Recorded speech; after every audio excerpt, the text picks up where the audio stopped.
произведения Чайковского. Здесь есть такая лихость, яркие краски.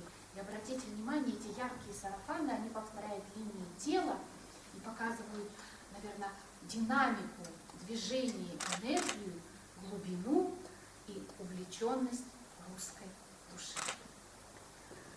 А сейчас давайте вспомним о замечательном композиторе Дмитрии Шостаковиче. Удивительно, но в юном возрасте Дмитрий Шостакович не проявлял особого интереса к музыке.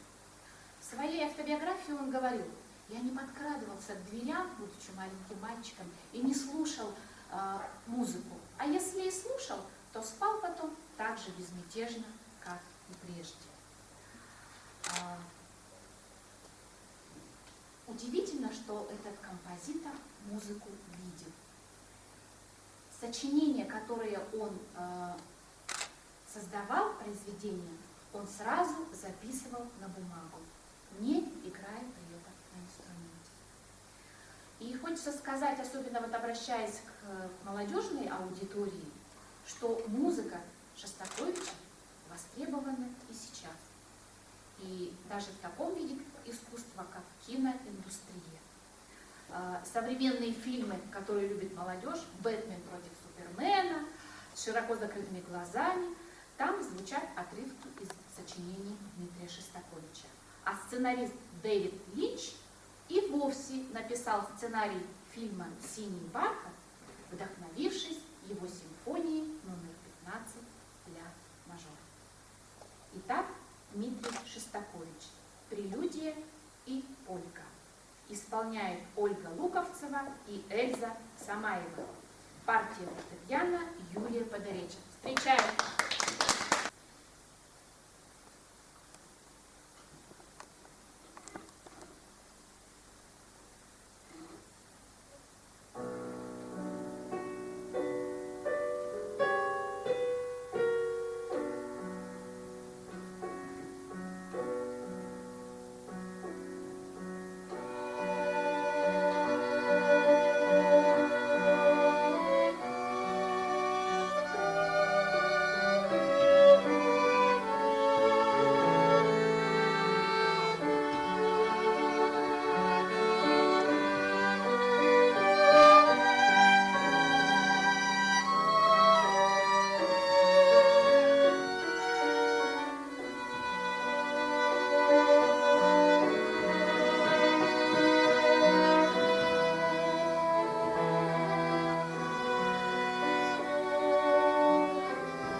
хочется сказать несколько слов о польке и прелюдии.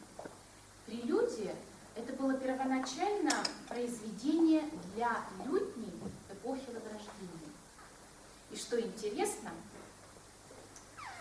это были короткие вступления перед какими-то крупными пьесами. Играли прелюдии артисты, чтобы проверить настройку инструмента и проверить акустику зала. А уже чуть позже прелюдия стала самостоятельным музыкальным произведением. Ну а полька, всеми любимая полька, это польский танец.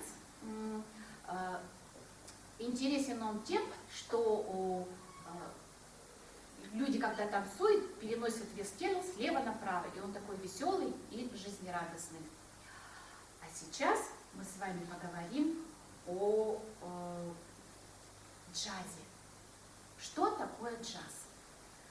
Джаз – это музыкальное направление, которое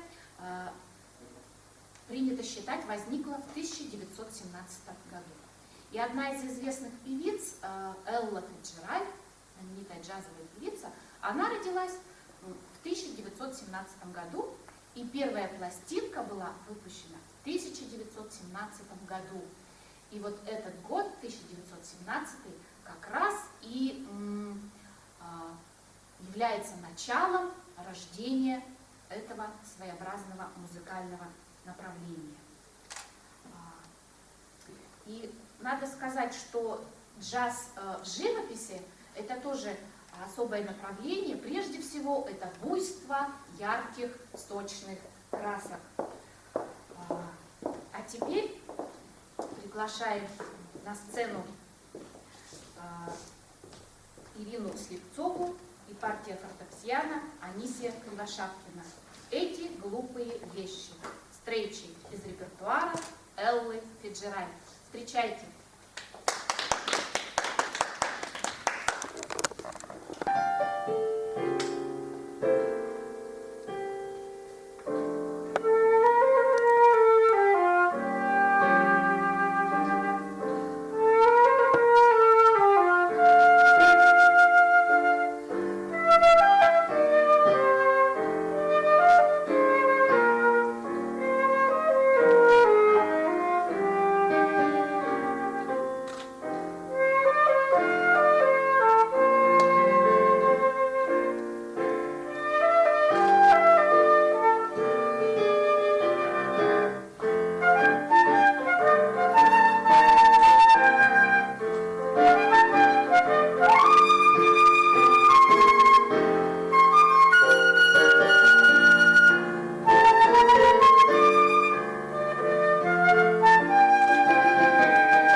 сейчас мы наслаждались мелодией джаза, а сейчас мы переносимся в наше время и послушаем композитора Андрея Петрова.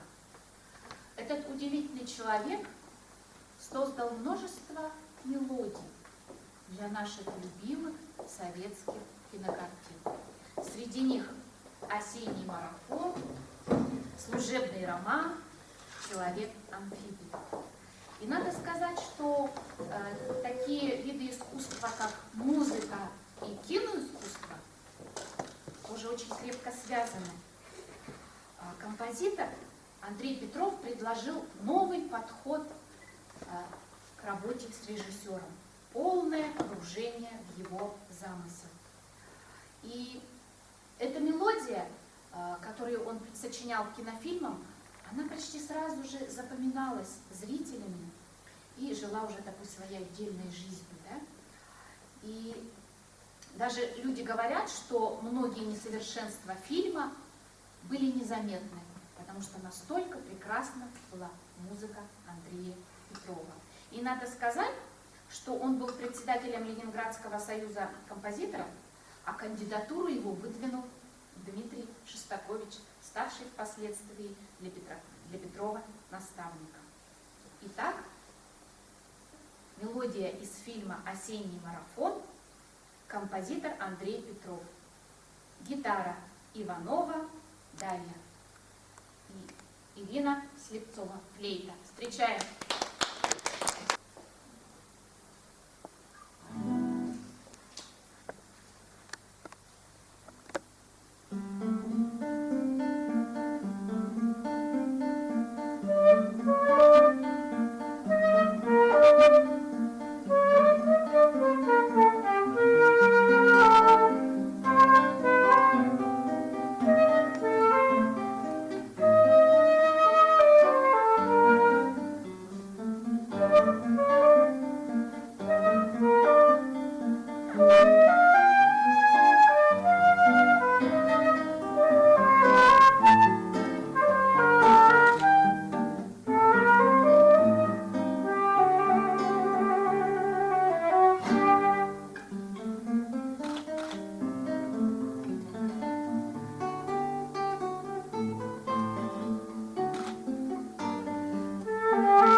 Минуэт родом из Франции.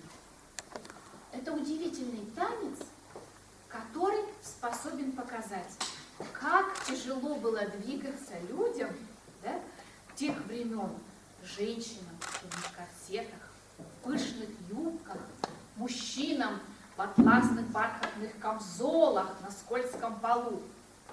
Но это не только королевский танец, Он исполнялся везде, в парках, на балах. Обычно одна пара танцует, а другие наблюдают за этим танцем.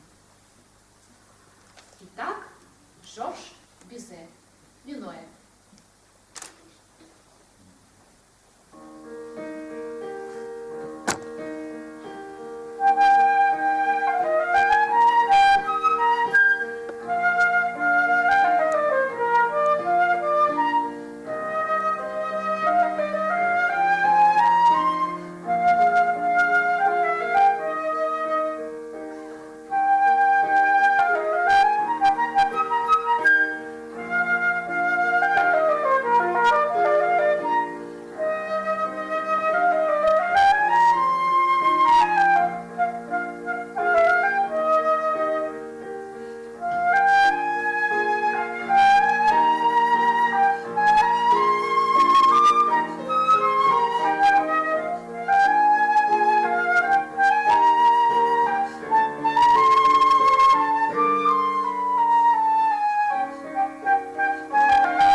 Она вокруг меня, и в пении птиц, и в шуме городов, в молчании трав и в радуге цветов, и в зареве рассвета над землей. Но разве может жить она без нас? Хотя бы день, полдня, хотя бы час, без наших дум и радостей земных, без мелочей смешных и не смешных.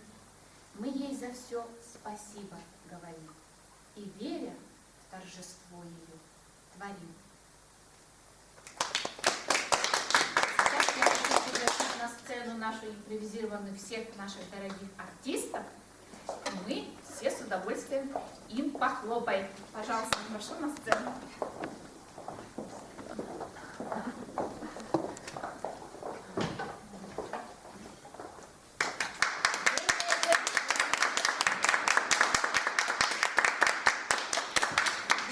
Поздравляю нас всех с 1 октября, с Днем музыки.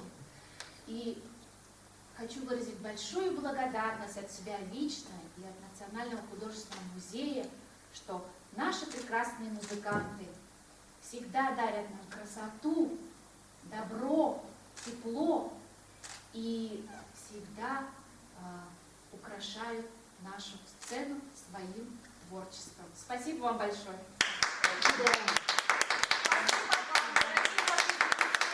Здоровья вам, счастья, и пусть ваши мечты сбываются. Спасибо.